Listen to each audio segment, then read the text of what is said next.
Գործադիր իշխանության ղեկավարը օգտագործում է միջամտել եզրույթը, ասում է, որ իր ձևով է միջամտելու եւ ինչ է տեղի ունենում ժամերի ընթացքում ձերբակալում, մի քանի հաջորդող ժամերի ընթացքում կալանքի միջնորդություն, այնուհետև կալանավորում, այնուհետև Արմեն Դանիելյան, այնուհետև Արմավիր քրեակատարողական հիմնարկ եւ Երևան կենտրոն քրեակատարողական հիմնարկ տեսակցությունների սահմանափակման ռեժիմով կրկին հիշեցնեմ միջին ծանրության ենթադրյալ հանցանքի մասին ենք խոսում։ Իդեպ եթե այս գործը ըստ էության քննվի դատարանում, պատիժը կարող է լինել տուգանք, բայց Սամվել Կարապետյանը հիմա կալանավորված է։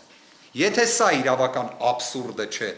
եւ ընդգծված քաղաքական հետապնդում չէ, ապա եկեք փորձենք հասկանալ որոնք են քաղաքական հետապնդման դեպքերը եւ իրավական աբսուրդի դեպքերը, որտեղ առանց կոչի համար կալանավորվել, քրեական հետապնդման ենթարկվել